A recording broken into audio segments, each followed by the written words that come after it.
Hi guys, my name is Ridwan Haita and I'm studying at the Alato University. Today we're going to be talking about Lao Tzu and his philosophy. First of all, who was Lao Tzu?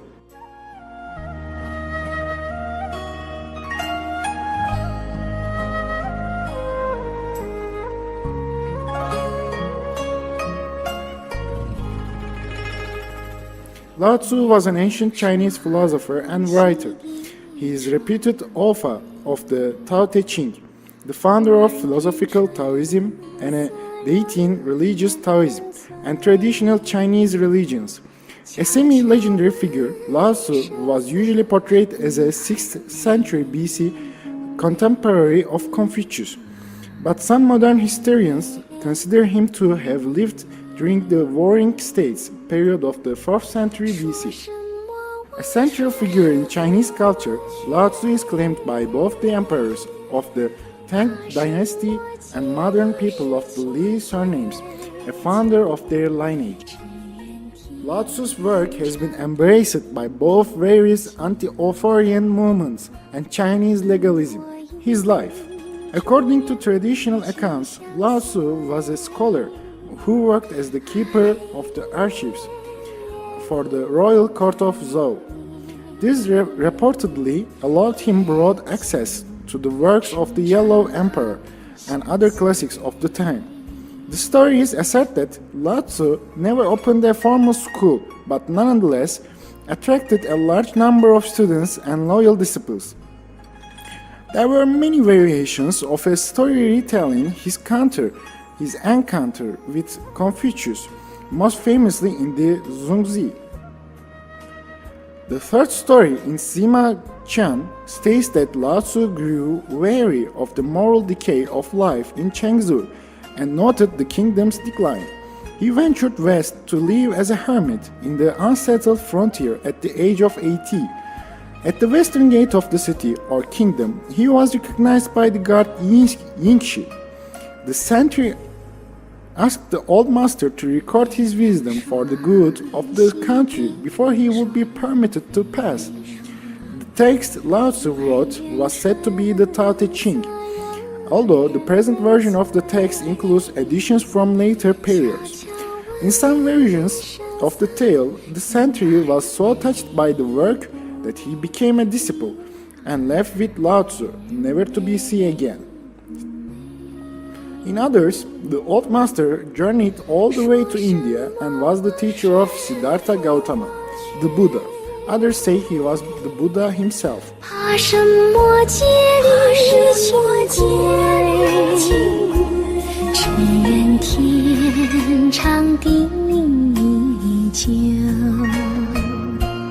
His importance actually comes from the book Tao Te Ching. The Tao Te Ching, often called simply Lao Tzu, after its reputed author, describes the Tao, or Tao, as the source and ideal of all existence. It is unseen, but not transcendent, immensely powerful, yet supremely humble, being the root of all things. People have desires and free will, and thus are able to alter their own nature. Many act unnaturally, upsetting the natural balance of the Tao. The Tao Te Ching intends to lead students to a return to their natural state, in harmony with Tao. Language and conventional wisdom are critically assessed. Taoism views them as inherently biased and artificial, widely using paradoxes to sharpen the point. Livia Kong provides an example of how Lao Tzu encouraged a change in approach or return to nature rather than action. Technology may bring about a false sense of progress. The answer provided by Lao Tzu is not the rejection of technology, but instead seeking the calm state of Wu Wei, free from desires. This relates to many statements by Lao Tzu encouraging rulers to keep their people in ignorance or simple-minded. Some scholars insist this explanation ignores the religious context, and others question it as an apologetic of the philosophical coherence of the text. It would not be unusual political advice if Lao Tzu literally intended to tell rulers to keep their people ignorant. However, sometimes in the text, such as Holy Spirit and soul, bear a metaphysical context and cannot be easily reconciled with a purely ethical reading of the work. Wu Wei, literally non-action or not acting, is a central concept of the Tao Te Ching. The concept of Wu Wei is multifaceted and reflected in the words multiple meanings, even in English translation. It can mean not doing anything, or not forcing, or not acting in the theatrical sense, creating nothingness, acting spontaneously, and flowing with the moment. It's a concept used to explain Ziran, or harmony with the Tao. It includes the concepts that value distinctions are ideological and see ambition of all sorts as originating from the same source. Lao Tzu used the term broadly, with simplicity and humility, key virtues, often in contrast to selfish action. On a political level, it means avoiding such circumstances as war, harsh laws, and heavy taxes. Some Taoists see a connection between Wu Wei and esoteric practices such as Zhu Wang, sitting in oblivion, which means emptying the mind of bodily awareness and thought, found in the Zhongzi.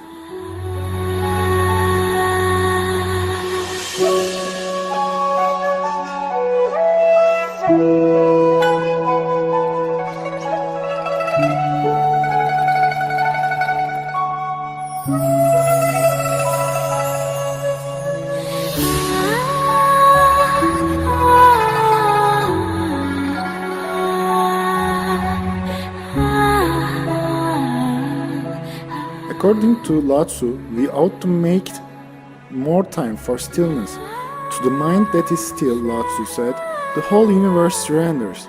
We need to let go of our schedules, worries, and complex thoughts for a while and simply experience the world. We spend so much time rushing from one place to the next in life, but Lao Tzu reminds us nature does not hurry, yet everything is accomplished. It is particularly important that we remember that certain things, grieving, growing wiser, developing a new relationship, only happen on their own schedule, like the changing of leaves in the fall or the blossoming of the bulbs we planted months ago. When we are still and patient, we also need to be open. We need to be reminded to empty ourselves of frivolous thoughts so that we will observe what is really important. The usefulness of a pot comes from its emptiness, Lao Tzu said. Empty yourself of everything. Let your mind become still. If we are too busy, too preoccupied with anxiety or ambition, we will miss 1,000 moments of the human experience that are our natural inheritance. We need to be awake to the way light reflects off ripples on a pond, the way other people look when they are laughing, the feeling of the wind playing with our hair. These experiences reconnect us to parts of ourselves.